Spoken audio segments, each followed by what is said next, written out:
আর এত কিছুর পরে যখন দেখি ভাই আমারই এলাকা, আমারই গ্রামের বাড়ি পাথরঘাটা, সেখানে আমার ভাই, সেই ভাইকে যখন পিটিয়ে হত্যা করা হয়, আগে না হয় ধরলাম আবরার ভাইয়াকে যখন মারা হয়েছে, আবরার ভাইকে ছাত্রলীগের কর্মীরা মেরেছে, কিন্তু এখন যে তারা দোষ দিবে ছাত্রলীগের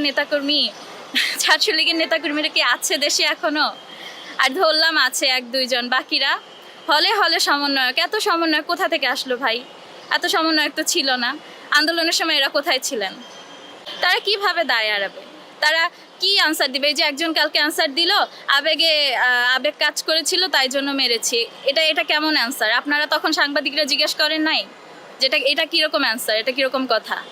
একটা ছেলে যে মানসিক ভারসাম্যহীন, তার বাবা মা নেই, তার ভাই নেই, টোটালি এতিম একটা ছেলে, মানে এই মানুষটার উপরে কিভাবে? ঢাকা বিশ্ববিদ্যালয়ের মতো বিশ্ববিদ্যালয়ে তাদের হলে বসে এই ঘটনা ঘটে। তো এখানে আর কিছু বলার নেই, এখানে আমরা প্রত্যেকে লজ্জিত। অবশ্যই মেন্টালি তারা সিক, কারণ কোনো সুস্থ স্বাভাবিক ছেলে মেয়ে এগুলো করতেই পারে না। আমি একটা সুস্থ স্বাভাবিক মেয়ে, আমি যে বিশ্ববিদ্যালয়ে পড়ি বা আমাদের প্রাইভেট বিশ্ববিদ্যালয়ে আপনারা এখন পর্যন্ত মনে হয় না শুনেছেন এরকম কোনো ঘটনা। আমি শুনিনি, আপনারাও হয়তো শোনেন নাই। বারবার এই যে জাহাঙ্গীরনগরে এক ভাইয়ের মৃত্যু হলো, ঢাকা বিশ্ববিদ্যালয়ে এক ভাইয়ের মৃত্যু হলো। এখন তো ভাই আমরা নিজেরাই দাবি করি যে আমরা স্বাধীনতা অর্জন করেছি। স্বাধীনতা কোথায় ভাই? আসলে কি আমরা স্বাধীন? আমরা কি রক্ষা করতে পেরেছি না পারতেছি? আমরা কিছুই পারতেছি না, কিছুই ঠিক হচ্ছে না। ওই যে একটু আগে একজন বলে গেলেন যে শুধুমাত্র নামগুলো পরিবর্তন হয়েছে, জায়গাটা ঠিকই আছে, দুর্নীতি ঠিকই আছে, অন্যায় ঠিকই আছে, অন্যায় এখনো থামেনি, আরও বাজেভাবে এই জিনিসগুলো প্রকট আকার ধারণ করছে। তো আমি বরগুনার মেয়ে হিসেবে যেমনটা এখন খাবার খেতে গেলেও মনে পড়ে যে তার একটা কথা যে আলহামদুলিল্লাহ খাবার ভালো। তো এটাই, কিছু বলার নেই ভাই, আমরা খুবই লজ্জিত। আর কিসের আন্দোলন করলাম? কিসের বৈষম্য বিরোধী ছাত্র আন্দোলন? আর তারা কি অস্বীকার করতে পারবে? তাকে যারা মারলো তারা তো সবই স্টুডেন্ট, তারা তো কেউ গার্জিয়ান না, বা তারা তো কোনো মানে এখন যে বলবে যে না এই দলের নেতাকর্মী ওই দলের নেতাকর্মী, এরা তো কোনো দলেরও নেতাকর্মী না। তাহলে তুমি স্টুডেন্ট হয়ে তুমি একটা মানুষকে মেরে ফেললা, এটা কোনো এটা একটা স্টুডেন্টের ধর্মই হইতে পারে না, এটা স্টুডেন্টের ধর্ম না। তাহলে আমি বলবো সে মানসিকভাবে অসুস্থ, যারা করেছে তারা মানসিকভাবে অসুস্থ, তাদের অ্যাকচুয়াল শিক্ষা নেই। এটা কোনো মানে তার আসলেই যদি শিক্ষা থেকে থাকতো সে এই কাজ করতে পারতো না। ঠিক আছে, আমি তার শিক্ষার উপরেও প্রশ্ন তুললাম, আমি তার শিক্ষাগুরুর উপরেও প্রশ্ন তুললাম যে কি শিখিয়েছেন আপনার শিক্ষার্থীকে, কি শিখিয়েছেন? কই ভাই, আমরাও তো প্রাইভেটে পড়াশোনা করেছি, আমাদের টিচাররা তো কখনো আমাদের এইসব শিক্ষা দান করেনি। আমি বললাম ভাই আমরা শুধু মুখেই শুধু বলি যে আগে যে পতাকা ছাড়া আগে আবরার হত্যা হইলো, আর এখন পতাকা কপালে লাগিয়ে এখন হচ্ছে গিয়া হত্যাকাণ্ড হচ্ছে। তো আমরা স্বাধীনতা অর্জন করতে পারিনি, আমাদের অনেক বড় একটা ব্যর্থতা। আমাদের সামনের দিনগুলো কি হবে, বা আমার উপরেও হয়তো বা কয়েকদিন পরে আমি অনেক কথা খোলসাভাবে বলছি, তার জন্য আমার উপরে হামলা হতে পারে। এটা একদম নর্মালি নিচ্ছি যে আমার উপরে হামলা হবে কালকে, এটা আমি একটু আশ্চর্য হব না, এটা নর্মাল, এখন হবে, হতেই পারে। কারণ তারা এখন কিছু জিনিস আছে না ভাই, অতিরিক্ত কোনো কিছু ভালো না। না, এই কথা আমি বলবো না। আমরা স্বৈরাচারের পতন ঘটিয়ে তারপরে কিন্তু আমরা স্বাধীনতা অর্জন করেছি। পুরা আন্দোলনের সময়টা কিভাবে আমাদের কেটেছে, না ভাই ঘুম না খাওয়া, যেরকম মায়ের খেয়েছি মেয়ে হিসেবে বলবো, এখন ছেলে মেয়ে পার্থক্য করবো না। আমি তো তাও বেঁচে আছি, আমার ভাই বোনরা তো বেঁচে নাই, তাই না? আমার বিশ্ববিদ্যালয় এআইবি থেকে আহত হয়েছে, নিহত হয়েছে, ব্র্যাকের ছেলেমেয়েরা নিহত হয়েছে, স্টেট ভাই বোনরা নিহত হয়েছে। মুগ্ধ ভাইয়ের কথা তো আমরা সবাই জানি, আরও তো এরকম অনেক আছে, আমরা নামও জানি না, এমন অনেক আছে তাদের লাশও আমরা এখনো খুঁজে পাইনি। তাদের কথা তো এখন ওইভাবে বলা হয় না। তো কি বলবো ভাই, আমরা মানে এত কিছুর পরে অতিরিক্ত হয়ে গিয়েছিল, আমরা বাধ্য হয়েছে এই কাজটা করতে, আমরা আর সহ্য করতে পারতেছিলাম না। তা আমাদের সহ্যের সীমা পার হয়ে গিয়েছিল, আর আমরা সক্ষমও হয়েছিলাম 5 তারিখে লং মার্চের পরে 4 তারিখে 5 তারিখে লং মার্চের মাধ্যমে স্বৈরাচার পতন আমরা ঘটিয়েছি। পতন ঘটানোর পরে এখন যেটা হচ্ছে এটা তো আমরা স্টুডেন্টরাই করতেছি, এখন করতেছি আমরা বাড়াবাড়ি। সম্পূর্ণ আমাদের দেশের জনগণ ঠিক করবে।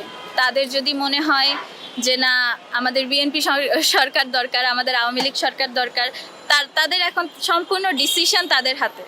তাদের যদি মনে হয় যে না ছাত্ররা তোমরা বৈষম্য বিরোধী ছাত্র আন্দোলন করেছো, আমরা তোমাদেরকে নতুন কোনো রূপে দেখতে চাই, তাহলে সেইভাবে করে ছাত্ররা প্রিপারেশন নিবে। তাদের যদি মনে হয় যে না আমরা ছাত্রদের আর চাচ্ছি না, আমরা চাচ্ছি কোনো দল আসুক, এটাও তাদের উপরে, এটা আমাদের হাতে না, এটা দেশের মানুষের হাতে। দেশবাসীর উদ্দেশ্যে বলবো, বিশেষ করে আমি স্টুডেন্টদের উদ্দেশ্যে বলবো যে দেখেন আমিও স্টুডেন্ট, আপনারাও স্টুডেন্ট, আমি ষষ্ঠ সেমিস্টারের ছোট্ট একটা মেয়ে। তো আমি চাইলেই পারি না একজন বিসিএস ক্যাডারকে হুমকি দিতে যে আপনাকে 5 দিনের মধ্যে আমি আপনার ট্রান্সফার করিয়ে ছাড়বো। আমি চাইলেই পারি না একজন জাজকে বা একজন অ্যাডভোকেটকে হুমকি দিতে যে আপনার চেয়ার আমি কেড়ে নিব। এই যোগ্যতা আমার নেই, বা এই যোগ্যতা আমি মনে করি কোনো স্টুডেন্টদের নেই। যে যার যার জায়গা, যে যার যার অবস্থানটা একটু মনে রাখেন, একটু মনে রাখবেন, এটা আমার রিকোয়েস্ট। আপনি পুলিশকে যা খুশি তাই ওকে ফাইন, পুলিশ যা করেছে খারাপ করেছে, কিন্তু পুলিশের উপরে তো অর্ডার ছিল, এটাও আমরা জানি। এমন না যে পুলিশ নিজের ইচ্ছায় রাস্তায় নেমেছিল, পুলিশকে অর্ডার করা হয়েছিল তাই পুলিশ নেমেছিল। পুলিশের ফ্যামিলি বা পুলিশদেরকেও তাদের উপরেও অন্যায় হচ্ছে, এটা আমরা দেখতেছি।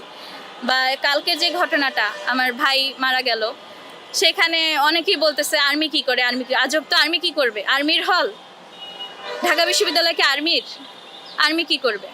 আর্মিকে বকাবাজি করতেছে, পুলিশকে কেন? পুলিশের হল এটা। এখন আমরা স্টুডেন্টরাই যদি এইসব কাজকর্ম করি, এরপরে আর্মি পুলিশ এদেরকে গালিগালাজ করে কি হবে ভাই? আগে আমরা নিজেরা ঠিক হই। আমি নিজেকে বলতেছি, আমি যদি আজকে না সজ্জাই, কালকে তো আমার মতো আরো 10 জন নামবেই, তাই না? অন্যায় করতে নামবেই, যে আরে ও এটা আজকে করেছে, এটা তো নর্মাল, এটা আমি করতেই পারি। আমি নিজে সজ্জাই, আমার তো দরকার নেই, আমি আমার যোগ্যতা অনুযায়ী কাজ করি। আমার যোগ্যতা, আমি একজন স্টুডেন্ট, 6 সেমিস্টারের একটা স্টুডেন্ট, আমি এই অনুযায়ী আমি কাজবাজ করি। আমি অন্যার বিরুদ্ধে কথা বলি, আন্দোলন করেছি, ইটস এনাফ। কিন্তু তার মানে এই না যে আমি একজন বিসিএস ক্যাডারের চেয়ার সরাই দিব, এই হুমকি আমি দিব, বা আমি একজন নেতাকর্মীকে নিয়ে কথা বলবো, বা আমি আমার থেকে বড় কাউকে নিয়ে কথা বলবো, এই যোগ্যতা আমরা রাখি না। আমার বাড়িও বরগুনা, আমি বরগুনার মেয়ে।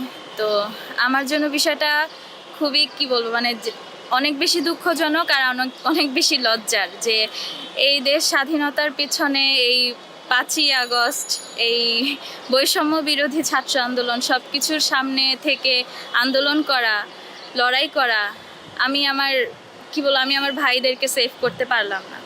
এখন মানে সত্যি কথা বলতে কি, আন্দোলনের সময়টা সবাই জানে যে আমি নিজে প্রাইভেট বিশ্ববিদ্যালয়ের স্টুডেন্ট। তো প্রাইভেট ইউনিভার্সিটির কতখানি অবদান ছিল এটা সারা বাংলাদেশ দেখেছে। এখন যদি ঢাকা বিশ্ববিদ্যালয় দাবিও করে যে না প্রাইভেট বিশ্ববিদ্যালয় থাকবে না, বা তারা তো বহিরাগত, তাহলে আমি বলবো যে এটা খুবই হাস্যকর একটা কথা। কারণ তখন তোমরা কোথায় ছিলে? তোমাদের তো হলেই থাকতে দিল না, তোমাদের হল থেকে বের করে দিল, তোমরা হলে কেউ ছিলে না। আমরা প্রাইভেট বিশ্ববিদ্যালয়ের স্টুডেন্টরা, আমাদের সব থেকে বেশি আহতের সংখ্যাও, আমাদের সব থেকে বেশি নিহতের সংখ্যাও বেশি, দুঃখজনক যেটা। আর আমি নিজে থেকে, আমার নিজের এক্সপিরিয়েন্স, যেখান থেকে মানে আমার বাসা এখান থেকে শাহবাগ কাছে, তাই জন্য আমার শাহবাগে থেকে আন্দোলন করা। আমি বসুন্ধরাতে খুবই কম গিয়েছি, আমি শাহবাগ থেকে, কেন্দ্র থেকে আমি আন্দোলন করেছি। আমার মানে আমি যেদিন থেকে আহত হই, আমি তো পরপর 4-5 বারের মতো আর কি আহত হই। তো লাস্ট যেদিন ছিল 4 তারিখে, আমাকে আমার ধানমন্ডি আমার বাসা, তো আমাকে আমার এলাকাতে ঢুকতে দিচ্ছিল না, আমি আমার বাসায় ঢুকতে পারিনি 4 তারিখে। শুধু হুমকি, আমাকে মেরে ফেলবে, ঢুকতে দিবে না। এই আমাদের এখানে ইয়েলোতে আগুন লাগিয়ে দিয়েছে, আরও কয়েক জায়গাতে আগুন লাগানো হয়েছিল। তো ওই দিন, ওই রাতটা আমার কিভাবে কেটেছে আমি জানি।